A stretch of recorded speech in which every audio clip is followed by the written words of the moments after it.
There are risks associated with concrete handling due to its slightly corrosive. So when you're handling concrete, you need to make sure that you wear respiratory safeguards like a dust mask, because you don't want to breathe it into your lungs. And it also causes caustic burns to eyes and skin. So you need to make sure that you're wearing your full PPE, which would be glasses, gloves, suitable boots, and long sleeve and long pants. There's also other risks associated with handling concrete, and that is the overhead loads. Make sure that when you've got the boom out on the truck, that you don't hit your head.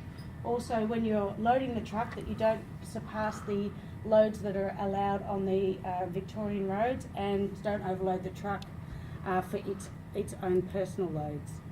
There's precautions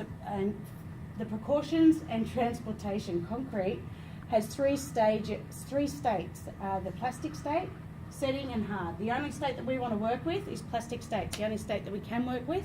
Setting and hard means that the concrete is going off.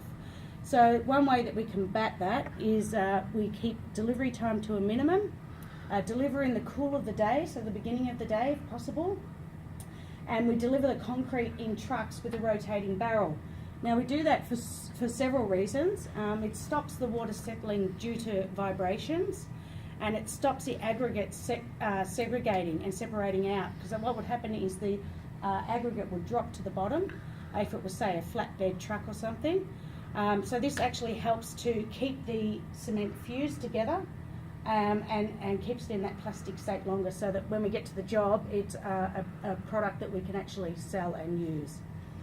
So the mode of transport to the site, once we get to the site, so this all needs to be taken into consideration in the time. So we can use various pumps, or it can be done by hand with wheelbarrows. So the transportation of the concrete to the sites is all dependent on the amount that we need for the job, access to the site, and also the cost will bear a factor in that.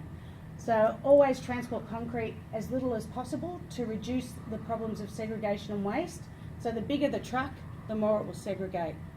And the longer the distance, the more it will segregate. On small jobs, a wheelbarrow is the easiest way to transport concrete, but it's labour intensive, slow, and there's risk of curing quicker, as there's a larger surface area exposed to the air. Some ways to transport concrete include a concrete truck, a concrete pump, a crane and bucket, a chute, and a conveyor or hoist, and you'll see those on the next page. So here we've got various modes of concrete trucks. The first one here is a concrete truck feeding into a portable pump, and as you can see, the portable pump here. So this is for access, tight access jobs. This one here is a large pump that when you need to pump over other buildings to actually get the concrete into a site. Now, if you're too far away from a concrete plant, you can get something like this as a batch plant. So this one here is for big jobs that don't have access to a concrete plant, so you'd actually end up bringing in your own batch plant. And here we have, like we said before, the labour-intensive concrete wheelbarrows, which is ultimately unavoidable in a lot of instances because of access and cost. And here is another mobile batch plant, which is one of the newer technologies.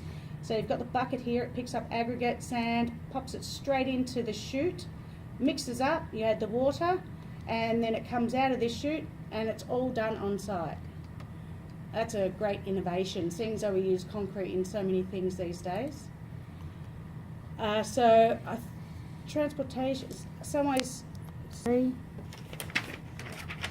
Okay, slump testing, various testing requirements. So first, to know that concrete is good, we do a simple slump test on site and even at the concrete batching facility. So pretty much what is a slump test is just we pull the concrete and find the viscosity and the cohesiveness of the concrete. Okay, so and we do it according to the specification of AS 1379. And for the next one, we do a compression test to check how much loads concrete can carry. So this is done at an initial stage of 7 days. We have 7 days in the final stage of 28 days. So this one is done in accordance with the AS 3600, so that we know exactly what we need to achieve. So usually it is between 20 MPa to still 60 MPa. That's it. And that will be it. Thank you. Thank you. Thank you Okay. for listening. Okay.